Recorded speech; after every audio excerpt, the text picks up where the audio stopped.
Hi, how you doing, everybody? I'm Bryan Miranda. This is the Free For All podcast. I want to thank everybody for tuning in today as we conclude our three-part punk rock marathon with the one and only Cheetah Chrome. Cheetah Chrome from the Deadboys will be joining me momentarily. But I want to let everybody know this will be the final episode of the year, but do not worry. I will be back the beginning of next year with a whole new group of guests. I'm in the middle of right now booking some amazing guests, so I cannot wait for that. So please stay tuned and keep your eye on the channel for that. And just because I will not be having guests every week does not mean this channel is not going to be continuing making content. I'm still going to be posting the bootlegs as well as the exclusive content as I talked about last week. That is coming really soon. I'm in the midst of working on it right now as we speak. So everybody, please make sure to subscribe and hit the notification button so you can be up to date on all of that. Now, Cheetah Chrome. Now, originally, when I had Cheetah Chrome booked for this show, it was just going to be a regular interview, just like I do with every other guest. But something has come up recently that I really can't wait to talk about, and that is, unfortunately, his lead singer for the Deadboys, Jake Holt, has officially left the band due to AI. Now, I have no idea what all this is about. I have no idea, but just the shit that I've been reading online, apparently they wanted to do something with AI, and Jake Holt wasn't having it. So I got Cheetah Chrome right now on the phone right now, and we are going to get to the bottom of what the fuck went down, because there's so much garbage and so much bullshit that's been going on. People bashing Cheetah, talking shit about Cheetah, siding with Jake. People are siding with Cheetah. We're going to get to the bottom of this right now. And since this is the last episode of the year, I decided to do something a little bit different. We're not just going to talk to Cheetah on the phone. No, I got him right now on video chat. So this is going to be the first ever Free For All podcast where it includes video. So I really hope you enjoy this. So without further ado, ladies and gentlemen, please welcome to the show, Cheetah Chrome. Cheetah Chrome, welcome to the show. Thank you for taking your time today. Oh, hey, man. Good to see you, man. How you doing? I'm doing pretty good. Now, when I originally had you scheduled, we had to reschedule the show just due to scheduling conflicts. I wanted to bring you on the show. I know you guys just got back from a tour, and I wanted to sit down and talk to you how great the tour was, what your next step was going to be. But all of a sudden, recently, you guys had some problems with your lead singer leaving. Jake Holt. Do you mind talking about that and what actually went down with Jake Holt leaving? Oh, no, I don't know. Jake, basically, and I'd asked him to be on the new record, which, we're still debating. I don't want it to be called Deadboys because it's not Deadboys record. I'm the only one on it. Bryan's contact was one of the Deadboys that made these guys. You know what I mean? Which is kind of obscure. But I don't want to. There's no mention of me of AI out of the race. Jake somehow, since he found something with they were using his voice to trigger stunts, which never would have happened. The shit they did with AI, they did without Jake, and they took it off because they didn't like how it sounded. It's not an idea, and he did, So that was not a thing. And then they had this one track that it was the last. Thing was basically on the last song nobody's ever heard by the Deadboys. And it's from a rehearsal tape we did during the second album. So Jake called up Bryan about this contract with AI being in it. And was basically drunk, and I don't know what happened. I wasn't there. I've never heard what the conversation was, except for people who overheard some of it, And basically, we called Bryan Wire, calling him all kinds of names, and, just going on and from tirade this, about the guy. And the first time, that's not Jake's place to do. It's how big the new tirade, I do with Bryan. Yeah. But this is the time I was in the hospital. I was high and fucking 10 broken bones. So I'm out of it half the time in the hospital when all this took place. And it wasn't until after I got out, I tried to call Bryan, and he wasn't taking my calls. I found out about this conversation that happened. Jake started saying, I've been fired. And I'm like, what do you mean you've been fired? I have no reason to fire you. No, clean hands are fired me. There's good all dramatic about it. I'm like, no, just fucking right now, I just got out, out of hospital. We're doing this gigs now. Let's do this tour, do the other holidays. But the talk to Bryan, get that shit going, whatever, find out what's going on, And, we couldn't do that, had to do that tour that day. So basically, it was planning on putting the whole tour. Okay. So this was something he had planned before you guys even left to go on tour. He was going to leave. Before we played the whiskey, before we played it, Okay. Now this was over AI. What were you guys going to do AI with? Exactly. Like, what was the use of AI going to be? Bryan said he had an idea he wanted to talk. And I said, okay, I'll listen to it, but if I don't like it, it doesn't go out. Okay. If it's not, if that gave me, leverage, not, if there's anything like fuckery like Jake's talking about, I would stop it, The thing was, there was this one song, last unreleased, an unheard Deadboys song from a rehearsal from 1978, which was recorded by Kirk Gatto, who's an old friend of mine from high school, and we played in different bands together at Cleveland, and Stu was one of Kirk's best friends too, Okay. I mean, this guy was crazy. So we got the original, he found his tapes, and there's one song that had never been heard that was great. We thought, well, this could be a single, because we were real tight right then, because we were rehearsing for how to make an album. So, the performance is spot on, ready to go, And we were recording with 2 mics in the room, because we weren't using it to record, we were using it for references, reference. And this is 1978 too, so the quality back then wasn't as good as the stuff we have now, of course. We had nothing like it, nothing like it. And so we're playing, we're loud, we're small, medium-sized room, and Stu's voice got buried in the mix. Okay. And so what we usually was we covered his vocals, clean it up, and put it right back in the mix without touching the performance. Okay. Yeah. You don't want to lose the spirit of like the original recording, like going back and maybe re-recording. You wanted to use that particular performance. Okay. And it was done, and it was recovered by Kirk Gatto, who recorded the original tapes. So it was never out of my hands. I found this, Cleopatra owns the masters now, but they were licensed, and technically they can do whatever they want with it. I trust them not to. They're good people. They do care. They listen to me. They're not as evil as everybody tries to say. They're a really good team. They're very supportive of us. See, because the original reports when it said he left is that you guys were trying to do the new record AI, and that people were probably assuming, as I was originally too, and I heard this, when I heard that he left and with AI, is that you were going to try to take like his vocals out, push him to the side, and do everything AI vocal-wise. That's what they're kind of trying to make it sound like. You guys are saying, no, fuck you, Jake. We're going to have AI do your voice, or fuck you, Jake. We're going to use Stiff Bader's voice on these up-and-coming records. It's just going to be all stiff, AI'd, and Jake can just, sit this one out. That's what they're trying to make it sound like, and what I've read and seen people say. And that's not anywhere near to what happened. The thing was, he tried to be kept secret for Record Store Day. It was supposed to be this the new record, and the record of the tape of the rehearsal were going to be released as a package for Record Store Day. Right? So just an old Stiff song, just all 5 original Deadboys on it. Jake has no reason to know about it. And when he asked me about it, I told him I'm not sure what they're doing with it, but I guarantee they're not using your voice to turn Stiff, Yeah, totally.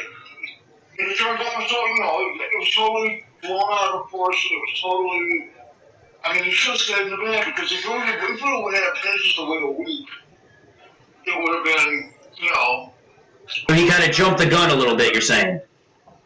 Oh, yeah, he totally jumped the gun, because, it was, drunk, belligerent, and speaking from ignorance, because he didn't know any of this shit, He just thought he had this up in his head that we're trying to do AI and all this, and that wasn't the case at all. I mean, there was some use of AI, I guess, but I just said I never had to even listen to it because Bryan didn't like how it worked. Because he was like, he said, no, it doesn't work. Let's not do it. So this song wasn't even released either. No. So he basically left for no apparent reason. You're trying to say? Yeah, I mean the song is coming out now. Okay, it's coming out then. Okay. But it's eventually been included as a side tag to the thing with Glenn and those guys. Okay. So it would have AI wouldn't have been. So you're saying that if this tape would have been sounded perfect and his voice wouldn't have been lost in the shuffle, lost in the mix, AI would have never been brought up, and this would have never even been an issue. Well, the thing is, we could have done every goddamn song on there. You know, but we only did it on the one because there's the one song that could be new Deadboys. Yeah. You know? And especially for record store day, that's something that would perfectly work out perfectly fine. A lot of bands have done that too. I think Skinner did it when, with Ronnie. I know the Doors do it all the time, and I mean, a couple of them guys have been dead for years. So I mean, it's nothing unusual. I'm not going to. I mean, AI has a stigma attached to it that basically just people want to work and rip off dead artists, you know? And that's hard. But the thing is, everybody is using AI all the time. All these assholes that bitch and use it. They're using an Apple, they're using AI. Absolutely, and this is something I really wanted to talk to you about before this even, AI came out. This is something I really wanted to talk to you when I had you on the show was about AI, because you've been around, you've been around since the 70s. You've probably seen recordings done every single possible way. You were there when they taped, then when stuff went digital, from vinyl to CDs, cassettes, 8-tracks, to, now everything's done digitally. And I wanted to talk to you about AI. Because it's very interesting, and a lot of people, as we mentioned, are not really fans of it. Actors are starting to come out about it. Other musicians are talking about it. What is your take on AI? Well, you can't walk into a recording studio, a movie studio, a graphic design place, or even an office anymore. They use AI to dictate memos. You know? And you can say, write me a letter to so-and-so, and it will automatically generate a cover letter for whatever you want it for. Yeah. You know? Okay, that saves a lot of time. I consider that's possibly legit use, you know? Mm-hmm. There's plenty of legitimate use for it. It's, but the thing is, humans fucking program this shit. Yeah. And so it's back to garbage in, garbage out, you know? That's it. I mean, it depends on who programs that thing, you know, on what it's going to do. And I don't see what the problem is with using AI in music. I mean, it's not like you're trying to, fool the fan. I mean, when people try to fool the fans, people think, I know there's an app I was screwing around with a couple weeks ago, somebody told me about it. You could use it to make a song. You can just punch in, something from a song, it'll make the song for you. That's where I have an issue with AI. But if you're using it like you want it to, absolutely go for it. I mean, you can put just basically, upload my entire career, every vocal, every song I've ever done, stick it in the thing, and go back, and it will put together a vocal, or it could possibly write a song, after analyzing all that stuff and seeing what chords I use and seeing how I play and all that. And they could make an album that I've never even been present to make. You know, I don't want them doing it after I'm dead. You know? Oh yeah, it's a very interesting concept. Because I've seen even people go online now, they'll do stuff I've seen people go online and make songs of artists doing other people's songs. I've seen people do Axl Rose singing, a Doors song. AI generated. No, it's hold on, my camera's gotten backwards somehow. God damn, that's fucking weird. Okay, hang on a second, I gotta figure out my camera. Oh, take your time. Yeah, got it. Sorry about that. Yeah, no problem. Yeah, so I mean, there are so many. I'm just watching this new thing, show last night called Deep Space. Okay. pretty fast, and there's, me and Steve used to always be big into conspiracy theories and shit. And this one really kind of explains it all. The thing is that there's also another thing about another one called the Lost Center and how to reclaim it. Stephen Greer. And basically, they've had AI technology since Roswell. Okay. And basically, they privatized it, using a black budget to go in there and reproduce UFOs and technology. Look at the changes we went through after 1947 or 1969 or whatever. And there's a lot of people thinking that the moon is supposed to go pick something up. Like they left something on the moon for astronauts to find. And there's also secret. Nobody can get this into the papers. It's a complete dark government, And they've been implementing this shit probably since the 50s. Yeah. They didn't tell anybody about it. Then they started, and all of a sudden they say, okay, now the computers are out, we can talk about AI. Well, I look at AI no different than like you see girls do this on their phones when they use their filters on their phones for Instagram. That's considered AI. I mean, you didn't take those photos with those filters. That's AI. I consider that to be fucking AI. People will disagree with me, but that's AI. Anything that you're using to alternate anything that you didn't do is AI, technically. Oh, yeah. Like I said, they use it to dictate memos. They use it to generate everything now. It's here. It's not going away. There's no button. There's no undo button, And it's not my fault. I didn't do it, I used it once to rescue a fucking lost song. I don't think I should become the poster boy for AI or that, I mean, to me, if you use it the right way, it's perfect. But I mean, if you're trying to fool people or try to cover up the lack of talent, then no, forget that. That's bullshit. But I mean, if you're doing it for a good purpose, totally go for it. You got my support. Yeah, I don't want any blanket, because this is the thing that Jake might have been concerned about. Is he thought it was supposed to be like a blanket waiver for them to do anything they want AI with it, That's not the case. We discuss it all first. Jake's not involved in those discussions because Jake doesn't run the fucking band. I do, And Jake's, I mean, it's great live and all that. And I was hoping to find out how we did in the studio on the new stuff, And we never will now, I mean, it's a shame. It's really kind of tragic. Well, is there a possible way that he could rejoin the band or come back to the band, or is it pretty much done? I mean, is this just him being hot-headed? And is he going to sit back? Is it going to be one of those things where I sat back for like a month and I'm like, maybe I made a stupid decision? Is there a possible, open door invitation for him to maybe sit down with you guys and talk to you guys and maybe make up with each other and join and get back together? Well, we have to get sober first, or at least reasonably sober. I mean, I'm not straight edge sober, I drink beer, I drink whiskey, I smoke pot, that's all I do now.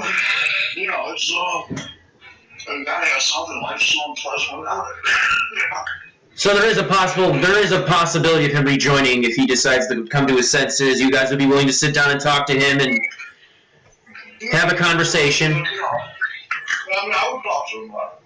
I would. All right. But I'm not calling him. All right, that's good to know that this isn't over yet, and hopefully you guys can patch things up and we can get a new Deadboys record or something new for you guys really soon. I would like that, I don't know, it's been so shaky, and I've given myself through the holidays to figure out what to do, because I've been actually many offers from different singers. I didn't say who, but several very well-known ones. So we could stick a ringer in there if we wanted to, I don't necessarily want to do that because it took me from Steve's death until I found Jake for me to be able to replace Steve. It's a trust thing, it has to be the right dynamic. You know, and I'm not sure if I want to do that again. I mean, I say, it's fine. I've done all these songs many times. You know, but I want the show to be good. I mean, with the singer, it's more like a real Deadboys. You know, it could be like Deadboy or something. You know, just out there with guitars. You guys don't want to be like one of those like Erie, those Erie County fair bands where it's like, one original guy and somebody that kind of sounds like that, but is not the original singer, just kind of gets the job done type of thing. Well, I've got guys that really are for Deadboys fans. Yeah. You know? And they grew up listening to this stuff. And they know the stuff, they've studied it. That's why the band is so good. I mean, Monk, and Slam are, they got the stuff down. We just got the new drummer, Scott Turilla, and he's with Trevor Horton, and he's done some work with Rose Tattoo, a bunch of other bands, various bands through LA, and he was working out real good. And it was like, Jake quit at the absolute wrong time, but, at least he got us tons of press. Yeah. Now, I just want to ask, though, because I've been reading some of this stuff with the media and the social media. Have you talked to anybody else besides me about what happened? Because I'm seeing some of these articles that are writing this like he kind of contacted you and got the information. Did anybody reach out to you and ask you for a comment or anything about this? I mean, I posted shit on Instagram. I did rebuttals to that, I took the things on for a while. It got boring. I mean, it's like, sorry, kid, I think you're an asshole. Why should I listen to you, And it's, I'm sorry. I mean, everybody, all of a sudden, just one style of music. I'm just different. Yeah. I love to play. I love to play acoustic guitar. I love playing the slide. I love playing fucking open two tunes and all that stuff. But it's, the Deadboys is what I love to do. And that's, that's why I still do it. Now, there's one thing I want to ask you before we move on, because I know I'm going to forget. Jesse Mallon. Have you talked to Jesse Mallon at all? No, not over this. He's No, I'm just talking in general. So you just got back on stage 2 weeks ago at the Beacon Theater. I was just wondering if you talked to him at all? I've already chatted a little bit online, but that's it, I'm really glad to see them back out there. It is great, yes. It's great. He's been an integral part of the music scene in New York I think it helped keep it going for a long time when he had Cody out high. And then Degeneration, I mean, it was very good for the city and for the fans, and they were good, and, it was, he's a star, got a lot of star power there. Yeah, it's great to see he's doing good. Like I said, they just did that benefit show for him like 2 weeks ago at the Beacon Theater. It was a great performance. I've seen some clips from it. It was great. Little Steven showed up. Actor Matt Dillon was there. Elvis Costello was there. Lucinda Williams was there. Springsteen show up? Little Steven was there. Jacob Dylan was there. Springsteen was on the record that they just released for him, the benefit record that he did, the Silver Patron Saint album. Yeah. It's a great album, too. I've heard a bunch of cuts off it. It's great. I know the Willie Niles song that he did. Willie Niles, I think, did the first night. I think it was just Willie Niles' band the first night. Yeah, he does the great version of Moscow. It's a great version. Yeah. One of my favorite tracks off the new record. I'm just glad to see them out there walking, and playing is a bit, playing, you can do it. Yeah. And it's a triumph of the spirit, man. It really is. It's like when those two guys like that every day. Yeah. And hopefully he's improving. It looks like he's improving, so hopefully within time he'll be able to get back on stage full time and he'll get back to doing what he does. Just great to see that. Yeah, he's been, a good friend for years, I just want the best for him, Yeah. But I'm proud to see him out there. Now, I really want to talk to you because you've been mentioning him a couple times so far, and that's your relationship with the late Stiff Baders. Do you mind talking about Stiff Baders, meeting Stiff Baders, and what he was like to work with? Well, I was a little stiff to work with. Yeah. Actually, really easy. Really? Yeah, he was, still off stage as a pretty, like, soft-spoken, cool guy, And he knew when to stay sober, he knew when to get drunk, he knew, he totally was in the game. And, I first met him, in 1975. Might have been 75.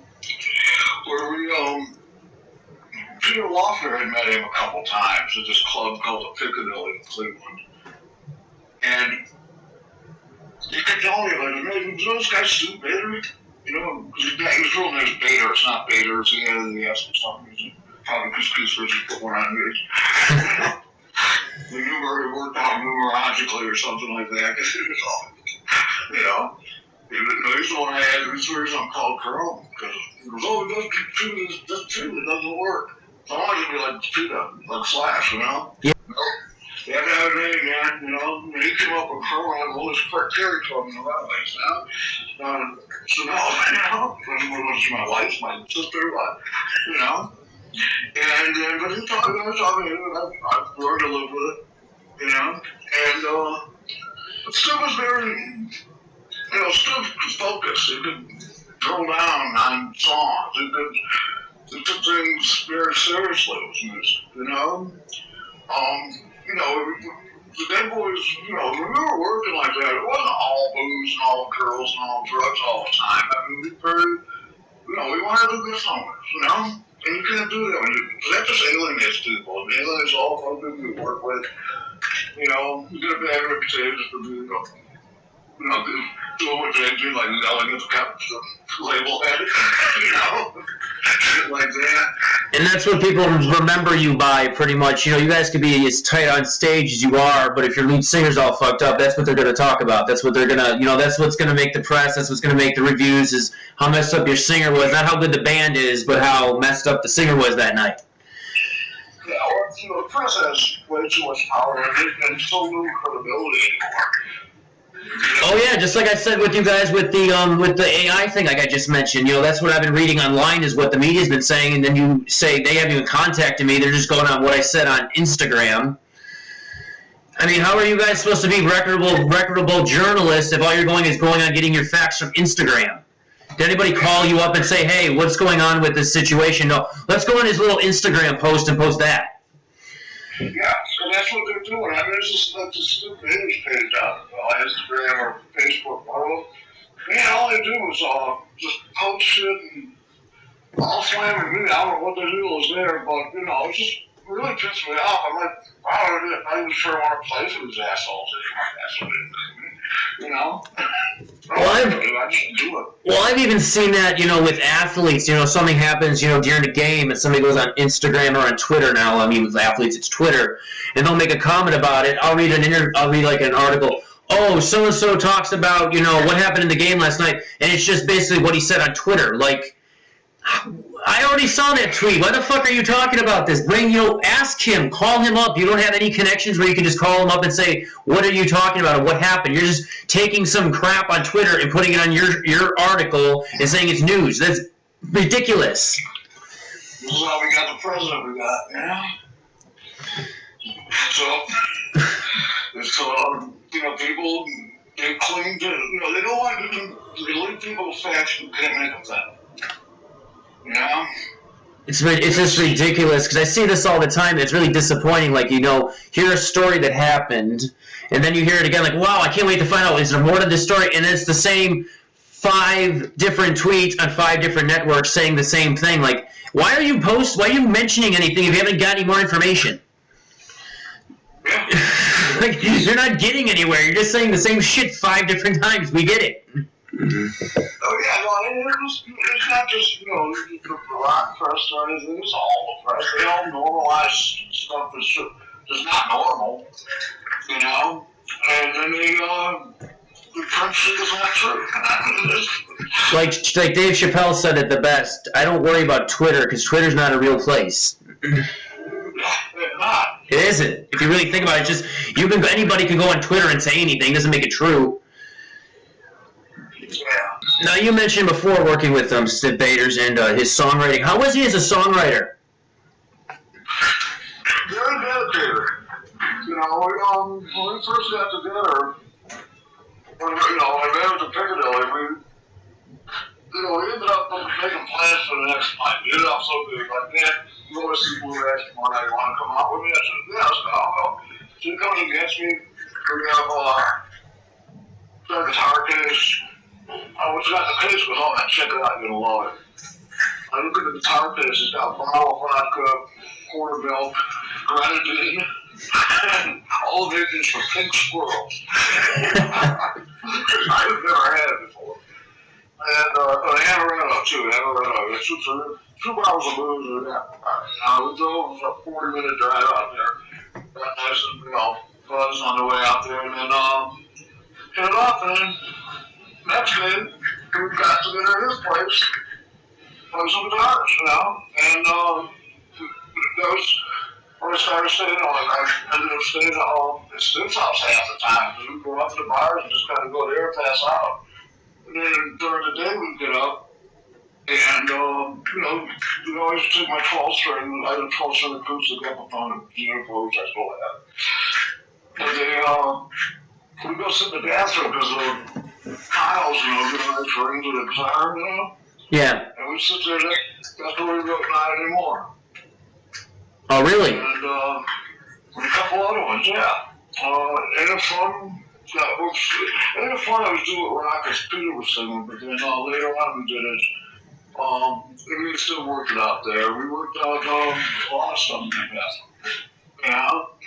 And still would do, he would have his notepad, have his pen there, we,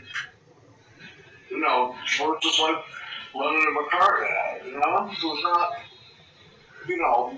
drunken revelry in some squat, Yeah. This is the thing. We were actually, intelligent guys that wanted to, get our music to the world.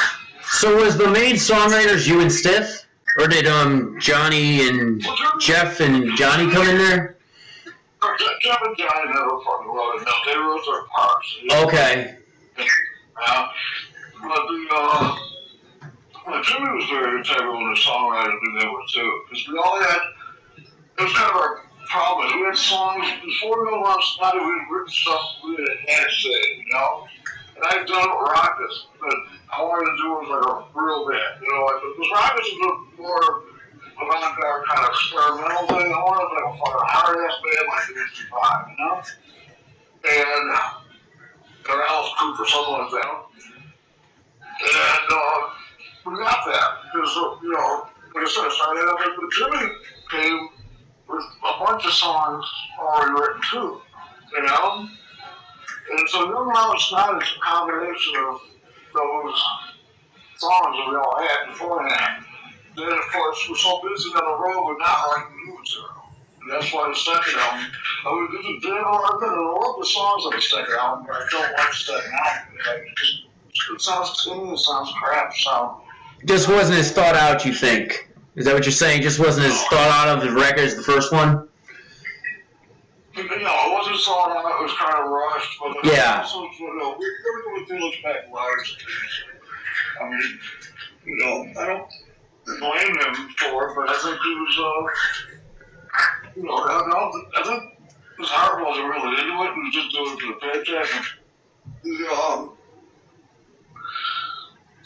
when we were at Criteria recording it, the Bee Gees were hanging out a lot, And we got to know the Bee Gees pretty good. We didn't know our names. The Bee Gees, the joint smoking guys. We would always go out in between during breaks. We'd go get each other and go smoke a joint, And wow, you and Barry Gibb.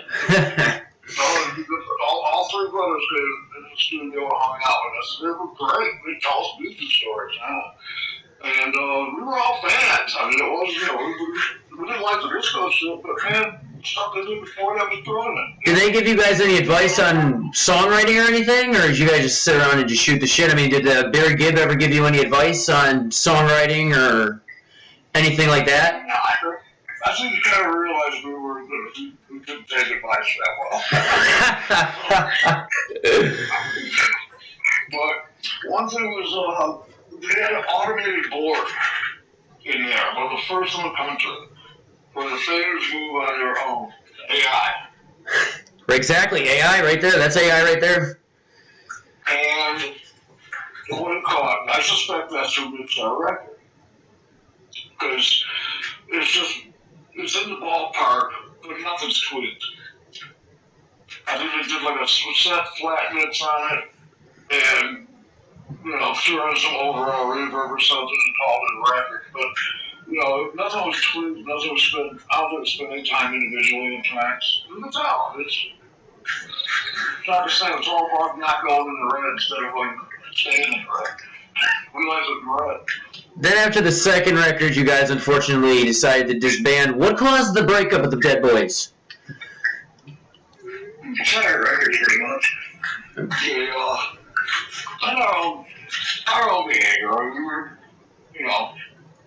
acting like rock stars, destroying shit, hotel room shit, they got sick of it. And that's back when I was one of the big trippers there. I was starting to dabble on other things, And they called us off the record, went out the tour, got us back to New York. We go to Seymour's office, and it's like, I bet everything I had, I spent a lot of money on punk rock. And I now think I was wrong.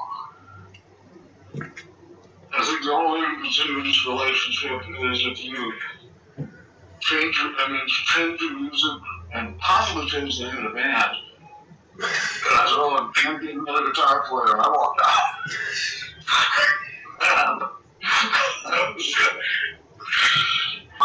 So they were wearing matching suits for 6 months. You see the fans turning on you about using AI. Imagine if you guys went another direction like pop. What they would have done to you guys. Especially in the late 70s. Oh my God. Sid and Jimmy had a big power pop fetish, and they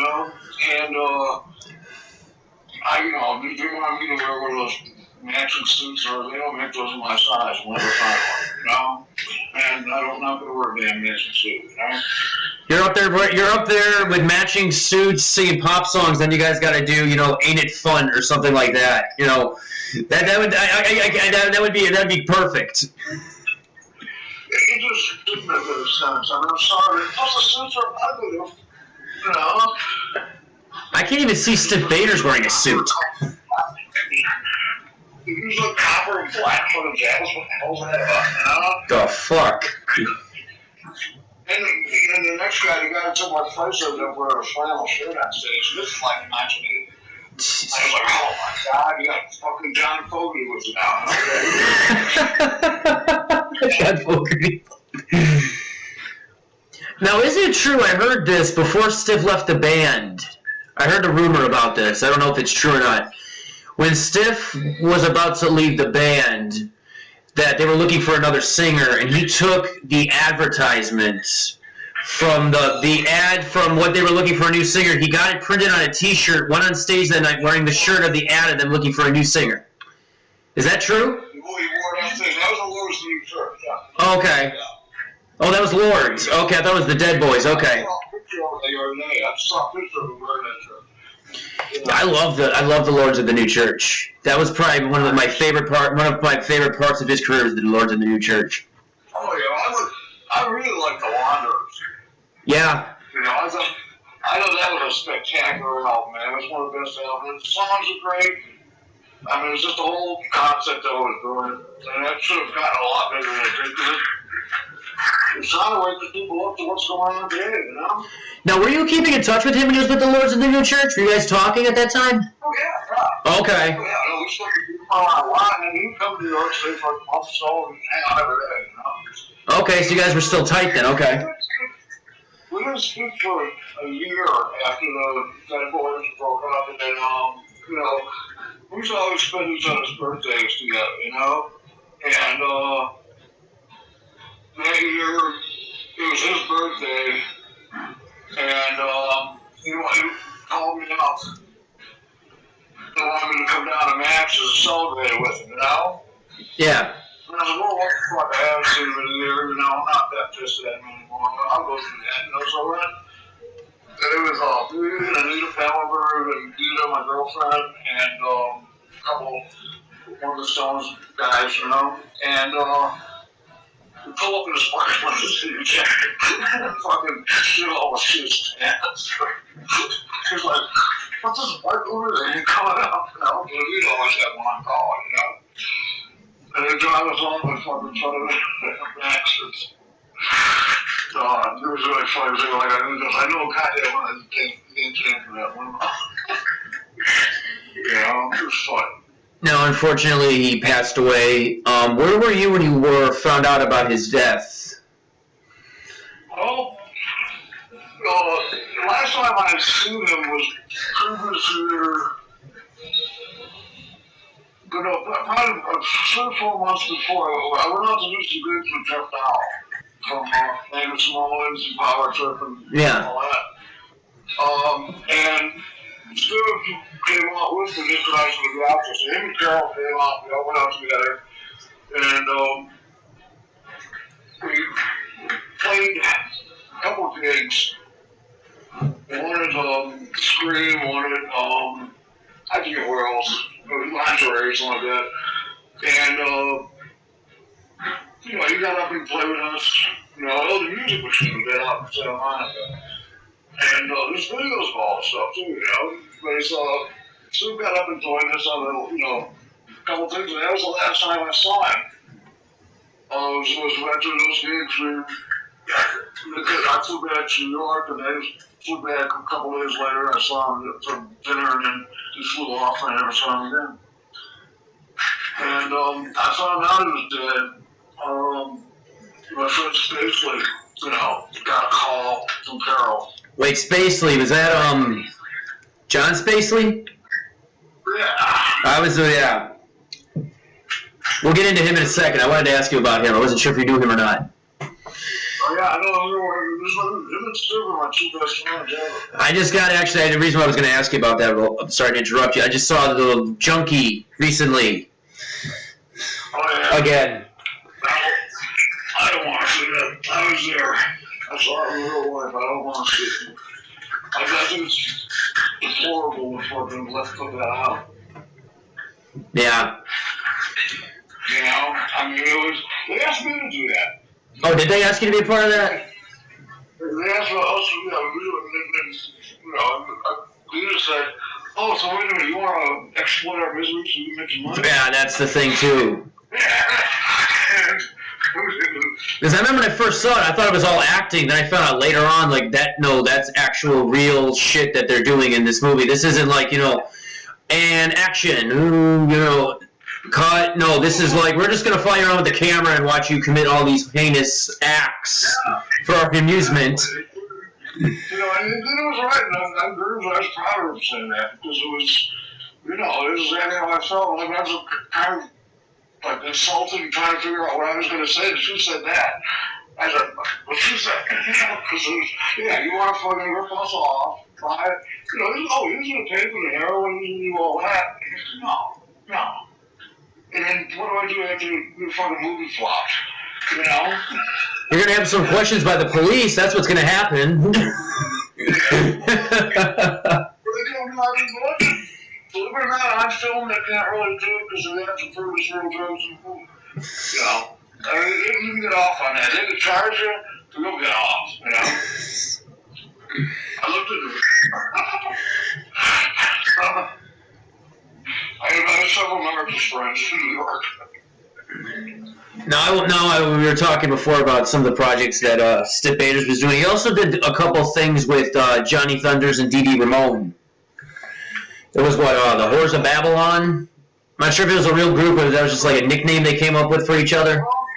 What was Johnny Thunders like? Oh, Thunders, he was a pisser, man. What do you think? It was great. I love Johnny. You know, we don't have together a lot. We lived together for a bit. Got high together tons of times, you know. He was a good man. He was a good guy. I liked him. He had a good heart. He was very fucking evil once in a while. But he, most of his heart was in the right place. And he's a lot of fun to hang out with. And we've known each other a long time. Didn't mean to interrupt you, but that Horrors of Babylon thing, the way it was going, it started off with Dee Dee and Johnny. Okay. And still was trying to get it. We wanted, I think it was Terry Chimes on drums, Dee Dee on bass, Sonny's on guitar, me on guitar, and him singing, you know? Okay. And then the whole incident between Johnny and Dee Dee happened in Steve's apartment where he cut up his clothes and poured bleach on it and stuff, yeah. Pissed on it and all that shit, yeah. Broke his, I think he threw his guitar up against the wall and broke it. Yeah, the whole big scene, man. It was all Steve's apartment. And so I went from that idea to being Terry Chimes on drums, Tony James on bass, me on guitar, one of the guys on Godfathers on guitar and stuff. Which would have still been great. Yeah. And actually, no, it wasn't. He was bound with Doctor and Medics. That was who it was to do that. Because Terry Chimes wasn't available, so we got bound. We're still, good friend of this, to this day. That was the basic, ended up, we were supposed to try to get together and, do something, start writing songs, like, in a month. And then I basically came by and told me the Stu was dead. Oh. So that was something that was supposed to take off then? Yeah. That was going to be like the next phase in his career was doing that. So I'd even gone out to, Connecticut to my mom's house for a couple of weeks just to stay away from everything before we get cleaned up and get something in, Just swimming and all that. And it was all for us. I got hired that day when I found out, Because I've heard a couple of the tracks that were released from, I'm not sure if it was a demo tape or something like that. I thought it was just something that they just did just on a whim, just fucking around and just, just performing together or something like that. I know it was supposed to be a project, because I couldn't really find anything about them or find any information about that project. It was in this, like, that's what Tony James, he didn't sit to the project at the time, Yeah. And, so there was a thing going on, but everybody had a buzz going at the time. We just thought it'd be great to get all of us together, go make some cash, Yeah. There was no noble motivations at all. Just going to be a project just for the fuck of it, just to put out for the fans or just for ourselves type of thing. Okay. Yeah, but it was, it ended up, just being a pipe dream, And I was told the defense after that. I was real depressed and stuff. I didn't pretty much disappeared for a year or two. Yeah, I just wish he would have gone to the hospital and that wouldn't have, taken better care of the situation instead of just going home and going to sleep. If you really got checked out and would have done, the proper things that needed to have been done, maybe that could have been prevented. I decided don't go indoors in the grid. I got one. Okay. Because I said, from what I was told and what I've read, they said he was hit by the cab and that he didn't go to the hospital. He just went home. He had a concussion. And he just went to sleep. And obviously, when you sleep with a concussion, there could be problems, later on. Well, no, there was the whole story never came out, but I'm not going to tell it. Oh, there's another story to it. No? We'll leave it there. Okay. Next question. Okay, we'll leave it there then. Now, when you left the Deadboys, you ended up working with the legendary Ronnie Spector on her record, Siren. What was it like working with a legend like Ronnie Spector? It was great. I mean, Virginia got me, Billy Rath was involved from Heartbreak's Billy. Yeah. And, we got there, and we were on call, because we had a studio booked like 12 hours a day, Mm-hmm. So we would go down there, and hang out, waiting to do our parts, and we were all been paid for it, this is about having beers and shit.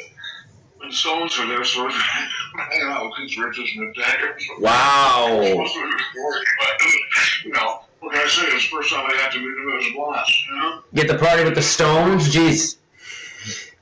That must have been one hell of a party. mix of it. We weren't partying that much. It was party, but nothing out of control, nothing unreasonable. No. Okay. They're professionals.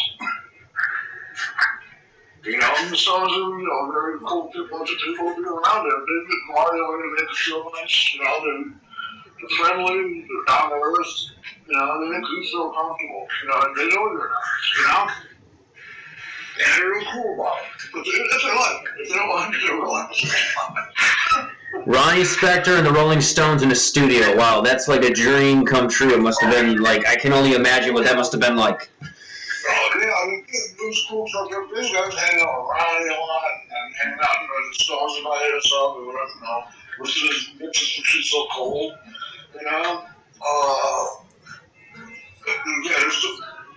Emotional Rescue, is that the one? Yes. It was they were recording that one. 80, 70, that's right, 79, 80, 81 was Tactic, Emotional Rescue. And the funny thing is, you listen to the record, when I listen to the mix, it sounded like something off Baker's Family. Yeah. And they were just getting started on the thing, but it was really down home blues at first, the way they started. Then they kind of sped it up later on. Yeah. It turned more poppier than more like their typical albums at that point. Yeah. At one point, they actually went in to do backup vocals there. That's cool stuff. Oh, really? Watching kids do bad vocals on one mic together. Hard to cry. It was like, I'm watching this. You're watching two of the greatest songwriters record an actual record. My God. Oh, yeah, two of my biggest people influences on the journey, So, yeah, it was really cool. I liked it. The writing was great. She was going through some shit with Phil at the time. Yeah. And she didn't be very secret of what she was doing and where she was, So we had to kind of keep that under wraps while we recorded. Because he said goons over here or something like that. That was kind of weird, but she was a really sweet person, really had a great voice. I mean, hearing it in the same room, it's nothing like listening to it, right? No. You hear that quality, you hear that power, and it's a record can't capture it. No. It's amazing, and she's a real thing for sure. I was going to ask you, did you ever have any interactions with Phil Spector? None. None? No. Steve did, but I never got to meet him. I know the Ramones did. Classic story behind that. Yeah. Even Marky said, if you're going to pull a gun out on me, fucking do it. I really don't give a fuck. Well, that's it's funny. I mean, I was just like, I don't know what I'm supposed to. You guys are going to get fun. Okay. Yeah, he just pulls a gun out on everybody, I guess. It just must be his thing. Yeah. It's the way he shows affection. He pulls a gun out on you. Most people, shake your hand. He pulls a gun out on you, I guess. Well, the thing is to find out, most of the time the business is about people within fucking arm race of wherever he's pointing the gun at. And all you had to do was fucking, grab that arm and move it, fucking, get to the left, and they're fucking, he's dead, He's a little guy, too, I heard. I don't know. Yeah, he wasn't that tough of a guy. People were so scared of him back in the day. You look at him now, it's like, I don't know what people found so intimidating about him.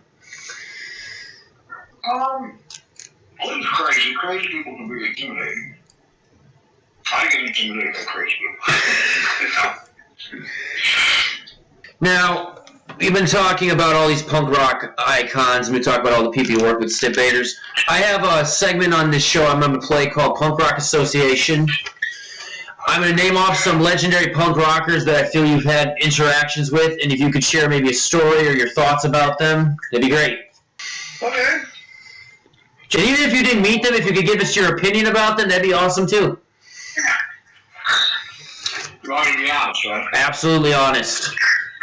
First off, Lemmy Kilmister. Oh. Everybody's got a great Lemmy story.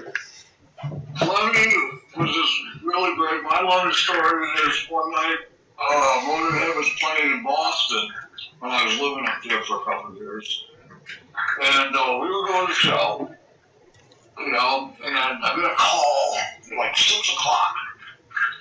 I wanted to, we need a Marshall bass head. I don't know. Those things are rare to begin with.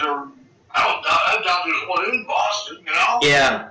We kept around, every place was closed. They don't have SIR in Boston. They didn't back in 1985 anyway, And we ended up finding, I guess, some guitar head or something. He didn't really care, He really liked the bass heads. He thought they really sounded good, but put that bass to a fucking hard guitar cab with the bass cabinet's going to sound fine, And so I guess that's what it did that night, But that's, we hung out together a bunch.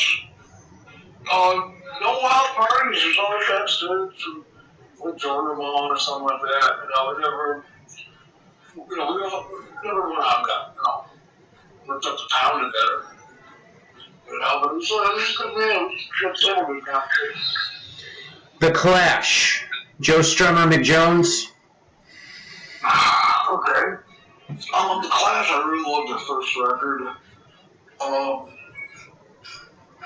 Then they got into the only band that matters thing, And did they ever go anywhere without a goddamn film career? I never took note to that till you just mentioned it. But no, boy, that's all fucking stuff. But they had a film tour with them constantly. Bob Green was touring with them constantly, and those guys were not, I think the Deadboys smoked the Clash myself, That's me, I'm into that. I gotta kind of say, the Clash were great punks, but their classic songs were like more popular singles, I feel. Yeah. They had the Clash were great, but they had would you really put Should I Stay or Should I Go up there with God Save the Queen? No.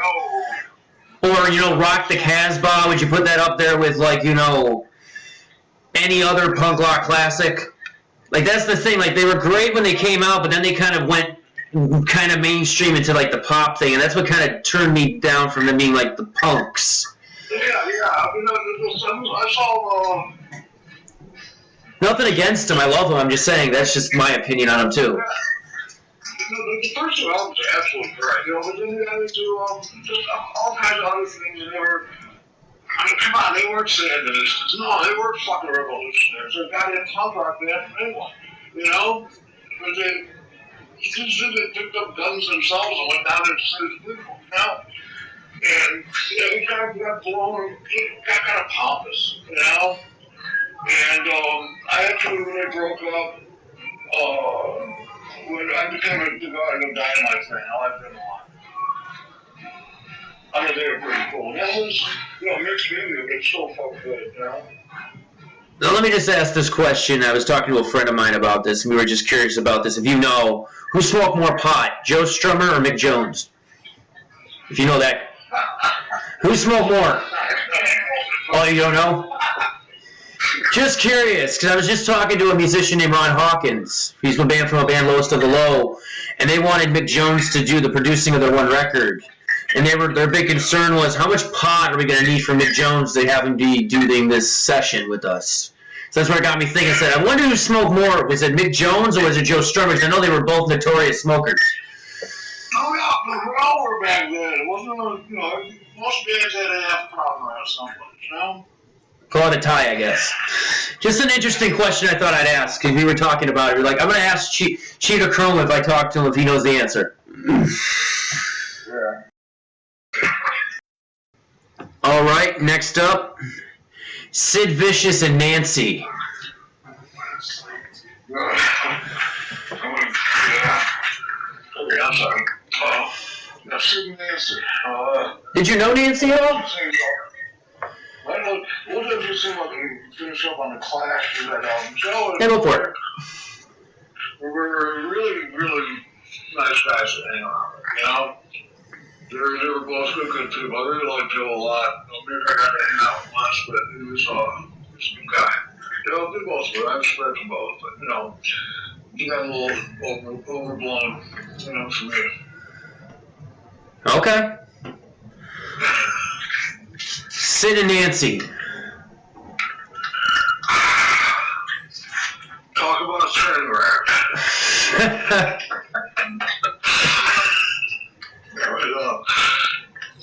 Sid, the first night him and Nancy got into New York, they came up to the office of matches. I was there with Peter Crowley and hanging out. And we ended up going to my girlfriend at the time. Ended up going out, having some drinks and we came back to the house, our house a little bit and hung out. Got to introduce Sid this Jeff Magnum, which was hilarious because Jeff was dead asleep.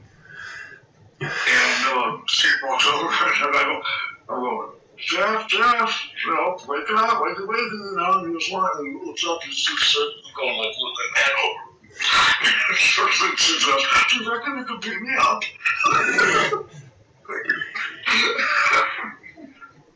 He said something about Sid in Melody Maker or something, And so Jeff was, says, and he was notoriously known to carry a chain, too, and he'd hit you from behind if you got the shot, Sid Vicious. Oh, yeah, Remember, Stiff Bader's even said that, too. He said he made a comment about he was going to kick Stiff Bader's ass, too. Yeah. Yeah, sure. And it was, the funny thing was, there was no big rivalry between the Pistols and the Deadboys, because we were planning on keeping making a career of it, and they just wanted to get up rich and get fired, And so, it was, we got along, I got along really good with Johnny. Always got along with Steve, I always got along, I only met Paul a couple times. He was a good guy. Glenn did it. Still to this day? So, to this day, just play on the record. Now, what is your thoughts about what they're doing now? They're getting the Pistols back together, but they're not doing it with Johnny. They're bringing in Frank Carter. They're going on tour next summer with Guns N' Roses. I don't know. I hope they get as much shit about him as I do. Do you know Frank Carter at all? No. Oh, okay. Who is it? Oh, he's from the band The Gallows. He was in Pure Love. He's also in his solo band is Frank Carter and the Rattlesnakes. No. Oh. English? I think, yeah, he is English. I haven't heard him. Oh. Yeah, because I think they got back together for some benefit like a month or so ago. It was the three of them, and they brought Frank on to take over for Johnny. And I think it was just a couple shows they did this for, some benefit or something to get back together. And I think now they're just going to go on the road just for the hell of it. They're doing a couple shows with Guns N' Roses. John's got health problems, or just? I have no idea. I think because unfortunately John's wife passed away. Right. So I think maybe he just doesn't want to go on the road. Maybe that might be the case. I'm assuming. He just might want to be done with touring. What's going on? There's all the hoopla and crap going on around Pistols all the time. I can see the cigarette, but I'm not wanting to do golf. I've thought about not doing this anymore myself, Yeah, I think that might just be, I think it was the same thing with Joey Kramer, too, when his wife passed away, too. He kind of, when his wife passed. You lose your motivation. John and Nora were there from that time. It was going on with Nora when I first, we were in 1977, Yeah.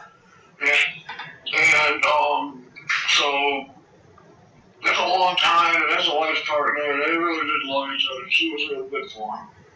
And somebody like that, you kind of just want to go off alone, I guess. Yeah. Everybody grieves in their own way. Yeah. But John, I wonder about health problems too, because he's been kind of, with a little pinhead like turned into a pair and completely come out. I got a lot of respect for John. He's always spoken his mind. He's always really good music. How about the late Wayne Kramer from the MC5? Wayne?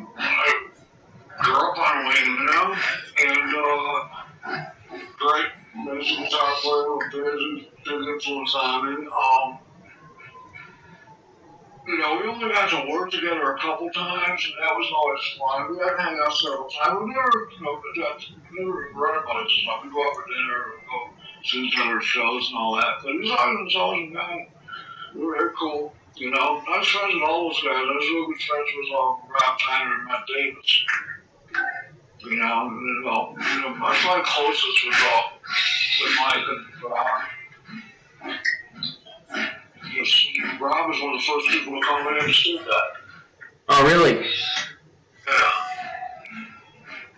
Yeah. Here's a good one for you. Iggy Pop. Iggy? Yeah, Iggy. My nemesis. No, I was the biggest fan in the world when I joined the Deadboys. I mean, that's all I listened to was the Stooges and stuff like that. You know, he was a big influence. I loved the way he sang. Stooges were my band. Meeting just meeting a lot of nice guys. That's some bad guys too.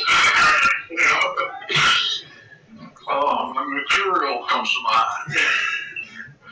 Depends on who he's talking to which dictates who he is. You know, if you need someone from his want someone from it, you know, I mean, like it as a hater, you never know.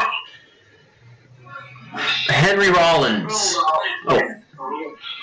Henry Rollins, I never met. Never met Henry Rollins? And, you know, I like his spoken word stuff, you know, I wasn't crazy. Oh, me too, yeah.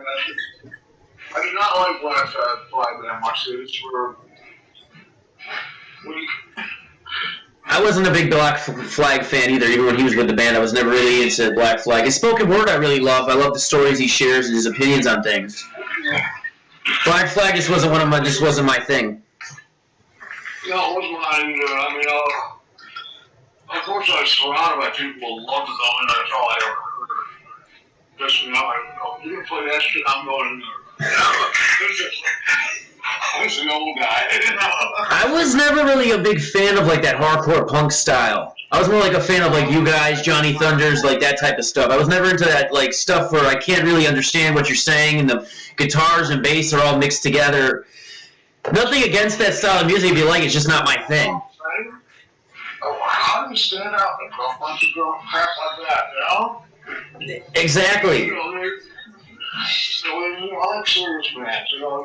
The big mistake was telling everybody that anybody can do it, because anybody can, you know. Yeah. You can have a stab at it, but you can't. You know, whether or not you actually do it is debatable. Exactly. I mean, it's fun when you're a high school band just fucking around having fun, but when you want to take it, be taken more seriously, you got to take it a little bit more. Yeah. I mean, it was good fun for the kids, I guess, you know? Yeah. If you're a serious musician or a serious songwriter or whatever like that, like, you want more out of your work, you know? Yeah. So they're just, repeating the same thing for 3 minutes and the same, like, I just can't. It's like 1,000 bands all parodies and stuff, you know? Yeah. It's just all something to say. It's a big mess. You know, I hated it. I wouldn't go to hardcore shows because it was just like, you walk in there next to them and fucking, people throwing things and all that shit. And I like that shit. You know, you fucking jump off shit like that. I didn't even have it, you know? I got a reputation for that. with the hardcore kids, actually. Yeah. Now, cutting off to the hardcore real quick, did you ever get to know G.G. Allen at all? I've always been interested with him. Very well. What was he like as a person? I really need to know this. He was a really sweet, nice guy. Really? Yeah. I met him before he was G.G. Allen, you know? With the Jabbers? When Jamie started a label, Polish Records. Okay. And Dean was working there, you know? There's some part of the team there, and they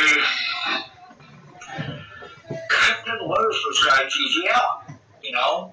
And I showed you a picture of him. He looks like a young Sean Cassidy. I mean, it's like wearing a denim jacket, you know, and all that. It was on the internet. I'm sure you've seen it. I've seen. Yeah. And you know, we booked some gigs up to Boston, Providence. New Hampshire, they did a lot of stuff in New Hampshire. So we did like 3 or 4 gigs together over the stretch. We actually stayed at Jesus' house the first time before we got to do the Boston shows. Yeah. You know? And I mean, him and Merle, all those guys were just great guys. You know, we had a lot of fun. Nothing out of control over that. And I didn't see him for about a couple of years after that. Yeah, Doozy actually played drums for us one night. My drummer had to fly out. Because his kid got sick or something like that. So he went home. Cheetah was like, well, so I said, let's try the sound check. We did it. He was able to stumble his way through it. You know, the gig got done. How much of that craziness, like you see on the TV shows, was an act? I haven't said too much of the way I know him. I mean, we never discussed it. I mean, I know. I mean, the guy I met at first went to shove a beer bottle up his ass and nothing like that. But at the same time, maybe that was something he always wanted to do. And, you know, the whole rape thing, the whole jail time thing, and all that. After all that was over, I was actually just before he died, about 6 months before he died, I was home in New York and had muscle rates. Yeah. And I go, you know, who is it? Gigi! And him and some little punk girl, you know, brought her around and came over, just wanted to hang out and smoke a joint with me. Really? You know, and it's 3 or 4 hours. And, you know, no drugs involved, none of that. It was like, you know, it's my old buddy, you know, as it is. And I saw him a couple of months before he died. I met him up with him down at I ran into Merle on Avenue 3, and there was a place around the corner to the bar. And he said, dude, David, he's here, you know? My mom, so I did. And then, you know, nice talk, and then next thing I know, it was dead. Wow. You know? I'm like seriously, like a week later or something. Not long at all. What about, you know? that last one, Wendy O. Williams? Oh, Wendy, it was great. Rod Swenson did the live video for that. He was their manager. And this is that live video for with the Deadboys, you know, the rock or whatever it's called. It was the thing for TV. It was like Friends or something like that. And so, you know, and Wendy came along and she ended up, you know, hanging out with us and being really cool. And then, you know, we all came down to see the flashbacks that they played, you know, the first gig. And we were all terrified, you know.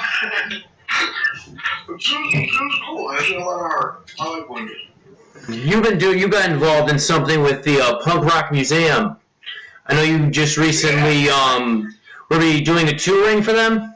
Or you just recently did a guided tour for them? Yeah, we got one of my guitarists in the playroom, you know? And that place is really very impressive. It's really done with love, done with heart, done with detail, well thought out. It's really cool what they've accomplished there. Yeah, Fat Mike did a real good job putting that whole thing together. It is, and they were, you know, very, very accommodating with the artists and just all a cool bunch of people, man. You know? I've never been there, but that's something I really want to go to someday, is see the Punk Rock Museum and see all that stuff. It's cool. You know, it's like Ruckus is there from, you know, Fat Mike. You know, this is a fun place. And it's a cool little park, you know, attached to it. It's great. Is there any Deadboys stuff in there besides your one guitar? Yeah, there's some other stuff in there. There's some memorabilia. Actually, I've got a motorcycle jacket up there. Oh, really? And, yeah, they got one of the new guitars. the signature model Cheetah Chrome. Okay. That's this guy Kelly Butler Tires in Nashville. He's an old friend of mine, and he used to work at Gibson on the line for years, you know. And then he ran a pro shop for a while, and then started trying to make his own guitars. We did guitars. He's like, "Oh, make a guitar for you." 20 years later, he gives me a call, man. Got that guitar ready, you know. Don't try one out, you know. It only took 20 years. Yeah, good ideas take time, you know. You gotta do it right, you gotta do it. You know? What would you say your favorite part of the museum is? Is there any like exhibit or something that you like the most? I like the jam room myself because I'm a gearhead. Okay. And they got dance, something that belongs to damn near everybody, isn't it? You get to sit down and play through. That's the coolest part too. That's really cool. The other part I like the best is they got the old social distortion. Mike Ness's rehearsal for his furniture or something, but that's real comfortable room to hang in. At the bar's great. You know, all the people down there are cool. Yeah. That Mike seems like a really laid back kind of person. He's really cool, get that whole thing together, get the space and everything too. I've seen like people going there online, you know, they take a video of like their journey through there. It looks amazing. Oh, I mean, you gotta go. I mean, everybody who's in the punk rock should go see it because it's all there. And it's done with taste and love and reverence for the whole subject. You know, it's really good what they've done. To me, I think it's way better than the Rock and Roll Hall of Fame, to be honest with you, from what I've seen. Well, the Rock and Roll Hall of Fame, they got more guitars in there too. I'm not in it, you know. I still got my guitar there just because I'm in Cleveland, you know. I was like, well, okay, that just, you know, it was just, eventually everybody's going to do that fucking thing, you know? Yeah. And the way they've done it was, you know, you got just more than put people in, and, you know, it's all people are new, you know? Well, it's probably so they could probably get their people to go there. If they know more newer bands, then they put more of the older bands. And I think it's more of like trying to sell the museum than trying to, you know, honor the rock and roll artists. The thing is, like, when you get into something like that, the amount of money involved to insure all that equipment and to keep the place, you know, running is a lot of money. And so sometimes you got to make corporate decisions, and you end up going corporate, you know? Yeah. And the halls like this, got some real, rock and roll things, got some really good people working there, good friends. Or Meredith, my son was about 6 years old, and we were going to be in Cleveland, and so I arranged a tour for my kid and my wife, you know, and we got to go back in the room and see like John Lennon's guitar, like without using an exhibit, like I actually in the case, open the case, there it is, sitting so like that, you know, I could see from a Hard Day's Night, handwritten lyrics. Just so his brother was a big blues fan. Just so, I mean, they showed him all kinds of stuff that the public doesn't normally see. It's so cool. You know, yeah, and I mean, it serves. I just wish they could set up more a merit, you know, a system rather than a monetary system. It's like a brand, you know. More money you got, the quicker you're going to be in. Oh, definitely. And like I said, too, I feel it's like making money for them. Who's more likely to go to the Rock and Roll Hall of Fame and see Jay-Z if he gets in, or are they going to go see, you know, a band like I think it should be in there, like hands down Bad Company. I'm a big Bad Company fan, but more people are probably going to go see Jay-Z stuff than Bad Company, unfortunately, with the way music is today. Yeah, it's a soft spot, you know? The way they put on it, I mean, screaming this song is how long you been in? You know? I mean, it took, you know, something like Dolly Parton 10 minutes. I mean, it's just, you know. And even like, you know, artists like Meatloaf, who put out one of the top 10 most sold records of all time. He's not in the Hall of Fame, but now, say next year they decide to put him on the ballot, he gets in. Unfortunately, Meatloaf has passed away. So it wouldn't even matter if he brought him in anyways, he's not even going to get to see it. It took them 20-some years to put Warren Zevon in. He's been, so even when they put him in, they take forever to put him in. They're dead, so it doesn't, nothing against the artist, but it's kind of like you're putting somebody that passed away 20 years ago in. Shouldn't he have been in when he was alive? Like, come on.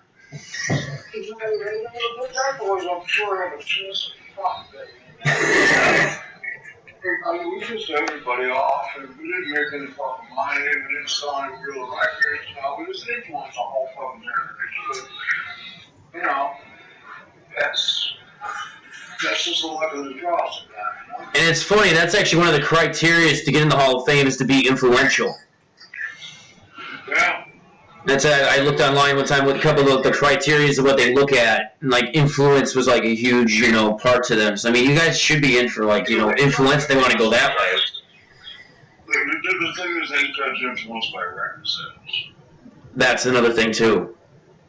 So that's how much. It's a certain barometer, but now that the supposed free market has everything for sale except Spotify. You can't just talk about it because you can't have a free market when one guy's doing it away for free. Yeah. Then he's not paying theirs, he's getting away with it. It's fucking for everybody, I hate Spotify. I'm not a big Spotify guy either. I judge it on myself, but I don't want it on there. Cleopatra's got her up with the Deadboys stuff because that's... You don't have control over that. That's not your say, but yeah, I gotta agree with that. I mean, Neil Young kind of put his foot down. He took his stuff off there too. He said, Yeah. Besides, it has a certain value to it. You can't respect the value. You can't pay what it's worth. You shouldn't use it. Well, the thing that drives me nuts is even artists. You see artists now, they put their stuff out on Spotify. Then they want to sit and bitch and complain that they're not getting any money from Spotify. Then why are you using the fucking program and they're using their sites in platform if you're going to complain about it? You know what they're about. You know what they do. Why are you using them and then complaining what your result is that you already know what's going to happen before you even use them? Yeah, well, I was like AR, high up in front of the label, AR was putting up vice press for free clothes, and it wasn't my title, but I did that kind of work, Yeah. And it took all that, I said, we can't do this, we can't give this shit away. On Spotify, so they took all that, we took all our people off of it. And then I think we put it back up because somehow the one thing that doesn't pay to drive sales, I don't figure that out, But apparently, the shapes is in, it's not going well. That's kind of like the guy. Exactly, especially even I don't even know what they even pay their artists per play. Like it's like half a penny or something like that for play. It's like 0.003 or something like that. That's not even even just try. Could you just give them a penny for fuck's sake? Would that hurt anybody if you gave them a penny for spin? Yeah, for a million plays, you're going to check the $10, And it keeps people from buying physical product, which is where artists actually get paid back for the money they put into doing their work, People don't realize, the songs, we write them. I guess you could say we get them for free. But no, we do it, and we deserve to be paid for it. It costs us money to do demos. It costs us money to rehearse. It costs us money to live.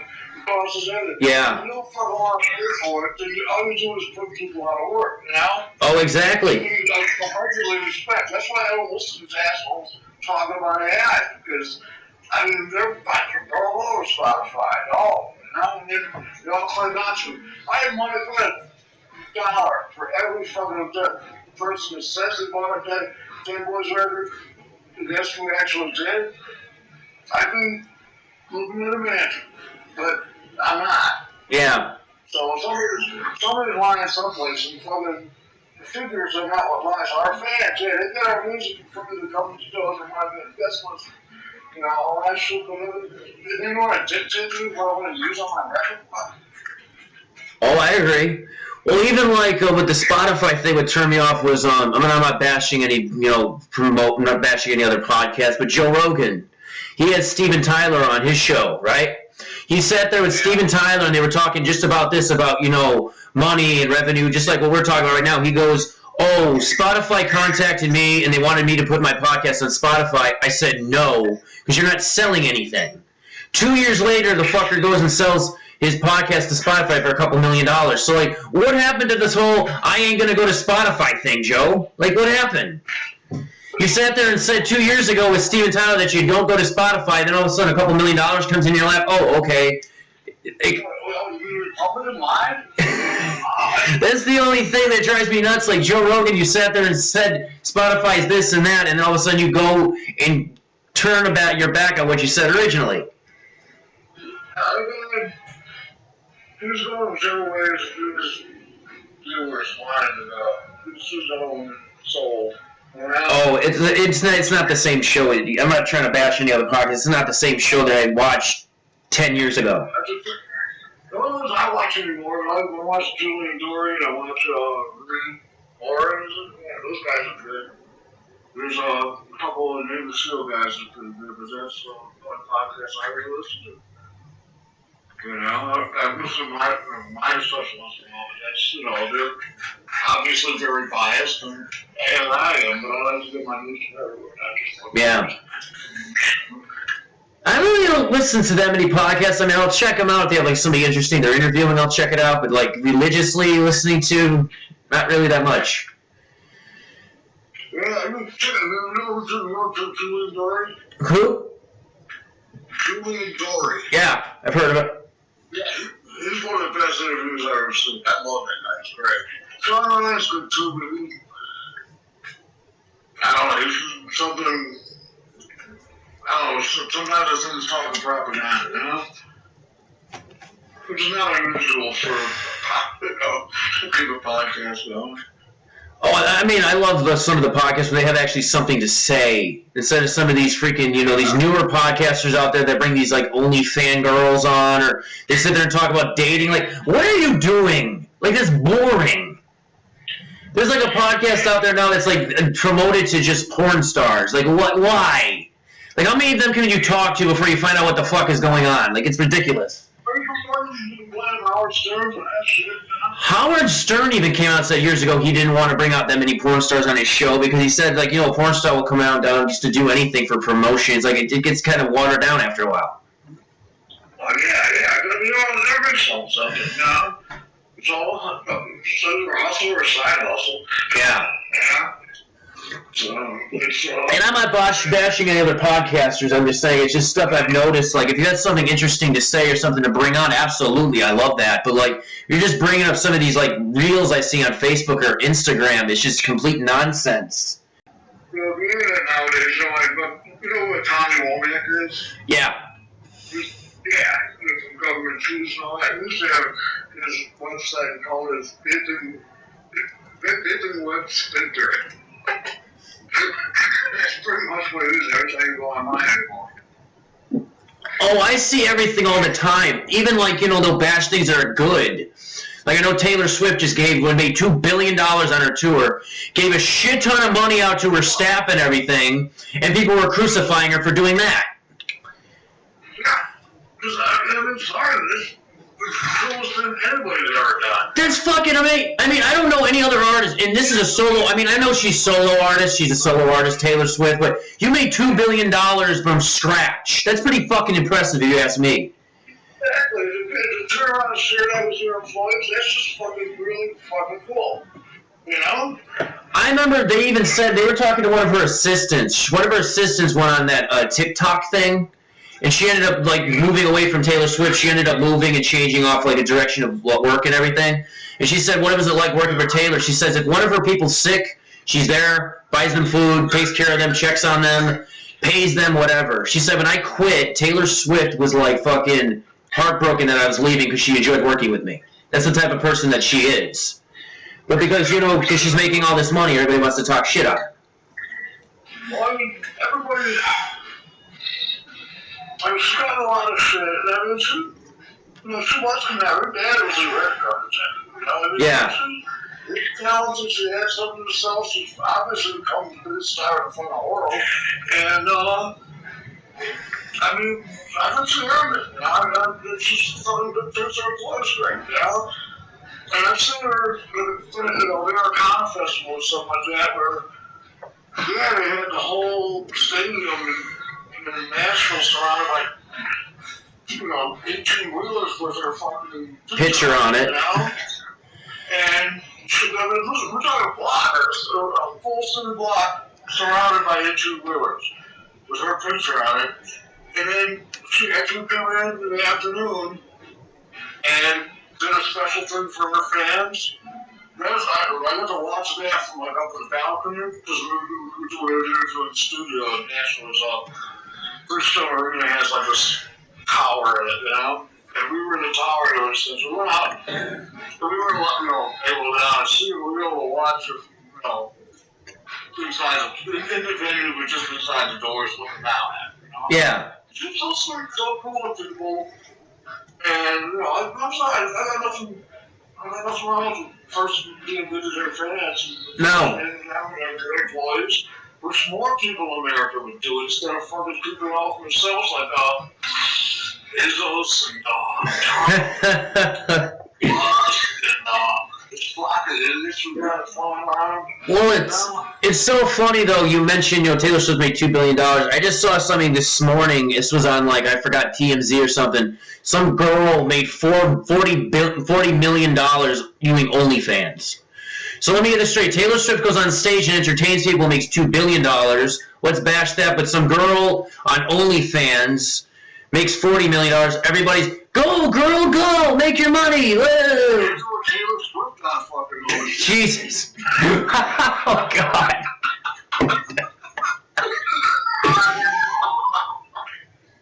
The first zillionaire in America.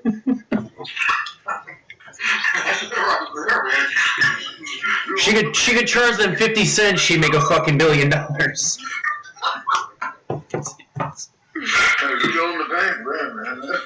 Now you actually did a cover with Cherie Curry of a Taylor Swift song recently, didn't you? I was going to bring that up. Yeah.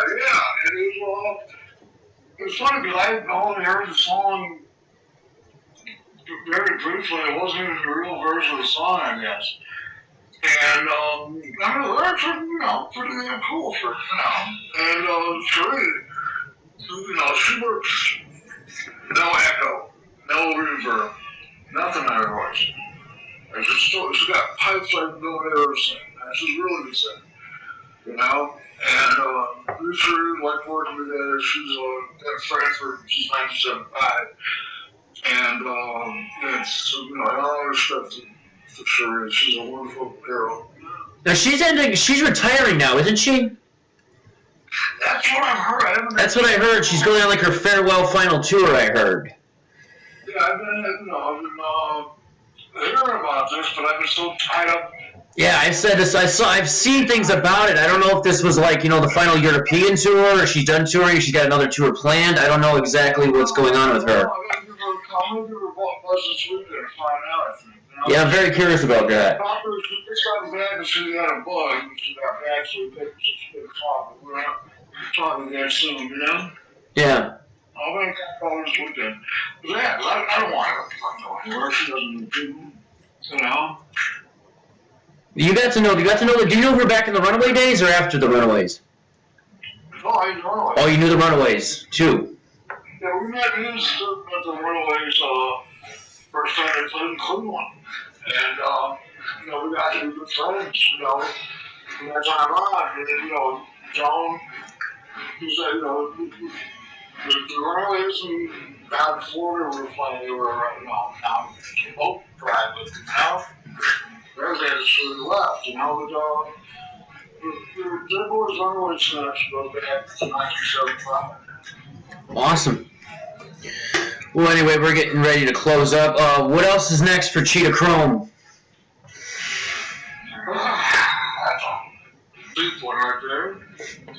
I really don't know. I just want, I don't know if I want another singer. I don't know if I just want to sing myself. I don't know. I don't want to keep doing this shit anymore because I'm throwing more than shit is what I do. So it's a call. You know, I'm gonna get through Christmas and then I'll think about it. All right. I know I gotta do Spain. I gotta do Spain February 5th, so I have something going on by then. All I right. don't know what. So we shall wait and see. I got a bunch of singers that call me and ask me, it's like, are you the right guy or not? You know, do I want to do something just for the money to hire a guy to get out there, you know, keep the kids happy while we play guitars, you know? I don't know. And to me, it's about the art. It's not about the, you know, it's about the music. So Yeah. if you best your music, it's going to be, and I'm no slouch to singers, you know? I'm just a punk rock just about as good as anybody. All right. Now, before you get going, I got a segment on this show called The Hot Seat. I'm just going to ask you just a couple generic questions just to get to know you a little bit better. Oh, okay. All right. The first one. Stones or the Beatles? Oh. I won't make that choice. I love them both. You love them both? I grew up on that. That's what I grew up on. That's what taught me to play guitar. I can't pick one of them. Okay. What is your best memory of performing at CBGB's? God, so many. You share a couple. You know, which one is it? One night she's got a blowjob on stage, or the night that I got laid under the stage for a motion plant. You know? The time I was throwing firecrackers behind the bar, our tour manager, he worked at the bar where we were all, you know, so we used to get, firecrackers, throw them back there while we were trying to make breaks. And one time I fished on the bar while the other was bitten me to drink. Some shit there, but what I did. You know, it was very nice. And hanging out at CBG was way better than playing. You know? Playing was all tension, you know, it was all whirlwind, you know? It was chaos constantly. Hanging out there was a little more relaxed and things got even more crazy, but in a good way. If you could work with any artist, who would it be?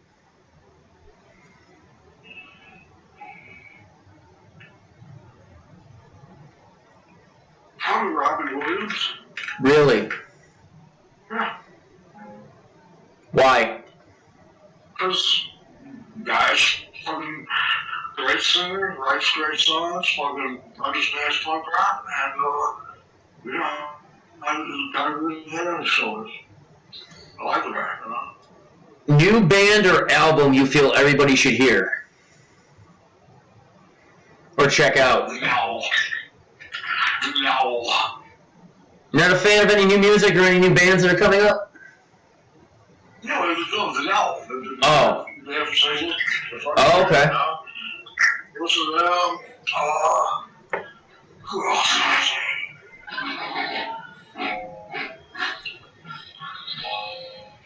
Climber. Okay. They're okay. There's a band called Operator out of the line. I mean, all these bands are coming on now, but as far as punk rock bands are concerned, there's not. There's some stuff out there that I like. You know, I'm not here to judge. I'm a fellow musician. I don't have a right to speak on anybody else's work. What was your opinion on Guns N' Roses' cover of Ain't It Fun? I was amazed by how faithful they were to the original, and I was very honored by that fact. And I think they actually nailed it. Really? I thought he nailed it too. Yeah, it's great. Kept the same vibe of the original song and everything. Yeah, it was awesome. They did what they set out to do, and I was not very honored by it. Because, those guys, at the time, didn't really know, and we've become friends since, and it's, they're all good guys, they're cool, and obviously,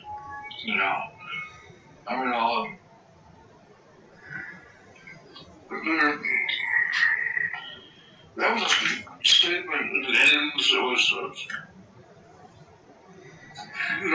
Mello was so overblown back then. Those guys shouldn't bad. Yeah. And they reined it in, fucking made it good, and sold it back to the fucking metalheads, And I respect shit like that. All right, last question. I think this might be the hardest question of the night. What is your Mount Rushmore of punk rockers? Who would you say your Mount Rushmore of punk is? Okay. Punk. Well, I could just say the Beatles, but I'm not going to. They were the first. But, Elvis would have to be there. All right. John Lennon would have to be there.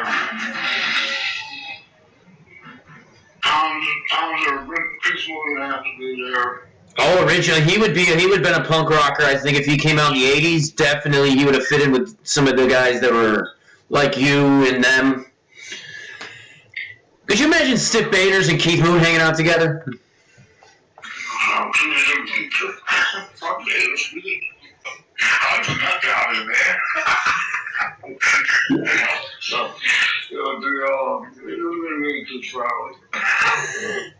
We would have definitely made headlines, I'm sure.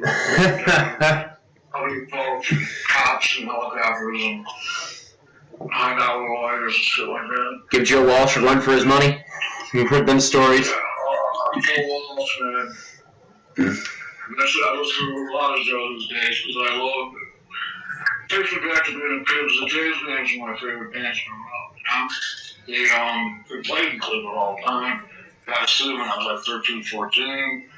Joe was always really just cool and, wasted and played his ass off. And still doing the same exact thing he did back then as the same guy he was back then. Yeah. The Raspberries, too. That's another one. Okay. Raspberries were heavy rotation on the Deadboys playlist. You guys did shows together. Did you guys do any shows together with them? Never got to. Oh. I mean, that's a normal, and all that. I couldn't work such a wall at one time. No, I never got to play with Loach, We just went and saw him every Christmas, Yeah, we used to do a big Yeah, the Christmas gig, yeah. Where would that be held at? It was in Gore Ballroom. Oh, okay. Club. The original club, which is on 24th Street, Cleveland now. Yeah, I wasn't sure if it was one of those deals where they would find a different venue. It'd be at the same venue. I remember hearing about those classic Christmas shows with them. I just wasn't sure what venue it was. The same management moved to a different, larger venue, the Ballroom, which is a great place to play. And some of them, Hank Carter Town started the Gore chain, And they were really quality clubs. And Hank was one of the biggest supporters the Deadboys had back then. He loved us, and we saw something in us, and he backed us on it. All right. Well, Cheetah, it's been a pleasure talking to you. I want to thank you for being here today. Anytime you want, man. I'm always around. All right. I enjoyed the questions, man. That's some good ones. Thank you. I like to do your homework because I hate having to go, just Google it, man. I'm trying to talk about it. Google will want to before you call me. I know. All right, man. All right, thank you. Really enjoyed this. Thank you. Okay? Well, keep in touch, man. Definitely do, man. All right. Appreciate it. Thank you. Good time. You too. Bye. All right, everybody, that's it for today. I really want to thank Cheetah Chrome for stopping by. Just a reminder that this is the last episode of the year. Please make sure to come back again next year for a brand new year and a brand new group of guests. Please make sure to subscribe to this channel. I hope all of you have a wonderful Christmas and a wonderful New Year. Make sure to do good to others like you do to yourself. I'm Bryan Mirando. See you next year.